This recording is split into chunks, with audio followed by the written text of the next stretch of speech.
Hermanos, muy bienvenidos nuevamente a este tiempo de devocional, donde de una forma más tranquila podemos reflexionar acerca de este maravilloso libro de los Salmos que, como hemos dicho, refleja todos los momentos y experiencias de la vida y las emociones que podemos experimentar en ella. Así que hoy los quiero invitar a que podamos ir juntos al Salmo número 2.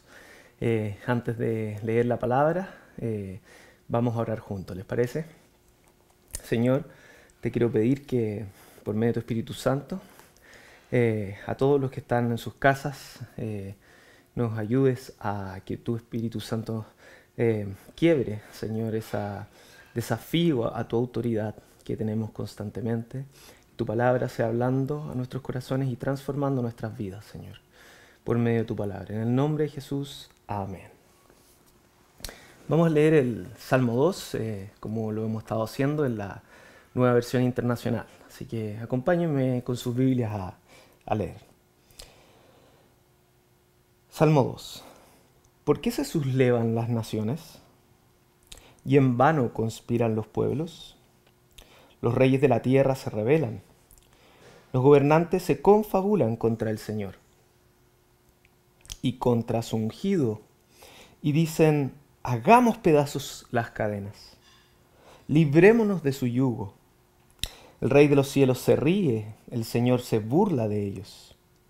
En su enojo los reprende, en su furor los intimida y dice: he establecido a mi Rey sobre Sión, mi santo monte. Yo proclamaré el decreto del Señor. Tú eres mi hijo, me ha dicho. Hoy mismo te he engendrado. Pídeme, y como herencia te entregaré las naciones. Tuyos serán los confines de la tierra. Las gobernarás con puño de hierro, las harás pedazos como a vasijas de barro. Ustedes, los reyes, sean prudentes. Déjense enseñar, gobernantes de la tierra. Sirvan al Señor con temor y con temblor ríndanle alabanza.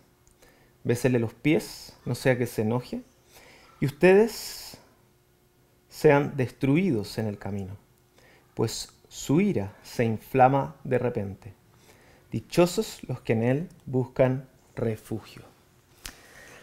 Hermanos, si tuviéramos que mencionar un concepto, una palabra que habla este salmo, es el concepto de la autoridad. De eso es lo que habla este salmo, de la autoridad. Y todos nosotros en algún momento, ya sea en la televisión, ya sea producto de algún humorista, ya sea de un conductor de televisión, ya sea de los políticos, ya sea de nuestros amigos incluso, en una actividad social, familia, etcétera, o en el trabajo, hemos recibido comentarios acerca de la opresión que provoca en nosotros la religión, que de alguna manera el cristianismo y la Biblia, como este reglamento de esta religión, es para nosotros como una cadena, ¿sí? Como una cadena que no nos permite ser libres, no nos permite ser felices y nos pone una carga muy pesada que no nos deja ser como nosotros quisiéramos ser. Y finalmente eso provoca el hecho de que cada uno decida cómo es mejor vivir su propia vida. Y es más, las autoridades constantemente las escuchamos más seguidos tomar decisiones y decir que van a tomar decisiones en base a lo que ellos creen conveniente o lo que cada uno cree conveniente, y diciendo que ya no pueden estar tomando decisiones en base a lo que cree una religión. Incluso aun cuando pueden haber argumentos científicos al respecto, siguen poniendo el argumento de que el cristianismo no puede marcar lo que cree la sociedad, como por ejemplo el derecho a la vida, como por ejemplo lo que es el género, etc. Dicen, antes de poner el argumento científico, dicen, no, lo que cada uno quiere creer es lo que es mejor, incluso aunque hayan elementos científicos que considerar. Entonces, en ese sentido, los versos 1 al 3 nos muestran cómo está este deseo del hombre de formar y vivir sus propias reglas y de alguna manera liberarse de la opresión, entre comillas, que provoca el Señor. Pero esto es una realidad que vivimos desde el primer día de la historia del hombre. Adán y Eva vivían en completa unión con el Señor, tenían todo lo que ellos anhelaban, necesitaban, pero había solo una cosa que no tenían o que no eran, y fue lo que la serpiente les ofreció. Eso no era el fruto prohibido, sino que ellos no eran como Dios. Y el ofrecimiento de la serpiente fue: cuando coman de este fruto, serán como Dios y serán conocedores del bien y el mal. Por tanto, podrán ustedes decidir lo que está bien y lo que está mal. Y esto es lo que vemos de los gobernantes al principio, que ellos quieren liberarse de Dios y decidir lo que está bien y lo que está mal. Pero la verdad es que obedecer al Señor y hacer las cosas conforme a su voluntad está lejos de ser una opresión para nosotros, ¿sí? Como hablábamos en el devocional anterior, si realmente nos damos cuenta de que Dios es un Dios amoroso, Dios es nuestro Padre, pero también desde otro punto de vista, Dios es nuestro Creador y nos ha creado con un propósito. Cuando le obedecemos y hacemos las cosas conforme al propósito que Él nos ha creado, estamos lejos de vivir bajo una opresión, sino que encontramos libertad, porque actuamos conforme al propósito que tú y yo hemos sido creados, ¿sí? Si tú la lavadora la ocupas para lavar, va a fluir, ¿sí?, la forma en la que funciona. Porque el creador de la lavadora la creó para eso. Si tú la lavadora la ocupas para cocinar, puede que le metas carbón, puede que funcione para cocinar un par de cosas, probablemente va a explotar en algún momento. Y obviamente eso muestra que el propósito para el cual fue creado alguien está lejos de ser una opresión, sino que es de alguna manera cuando encuentra el sentido para lo que fue hecho. Tú y yo podemos estar haciendo diversas actividades, oficios y estar en distintos momentos de la vida. Y la voluntad de Dios no tiene que ver con estar haciendo algo específico en este momento. Tiene que ver más con una actitud, un deseo, una intención, una inclinación de hacer más famoso a Dios, de glorificar al Señor en todas las cosas que hacemos, ¿sí? Eso es realmente reconocer la autoridad de Dios sobre nuestras vidas versus a las autoridades que quieren de alguna manera liberarse de ellas. A partir del verso 4, el salmista habla de que a pesar de que hay autoridades que se sublevan y que nos pueden oprimir, que pueden actuar injustamente, sigue habiendo un rey sobre la tierra, sobre el universo.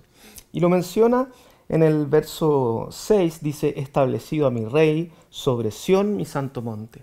El Apocalipsis nos muestra esta imagen del Cordero al final de los tiempos sobre el monte de Sión junto al Padre, y junto a ellos, dice, estaban el pueblo de Dios con la marca del Cordero en su frente.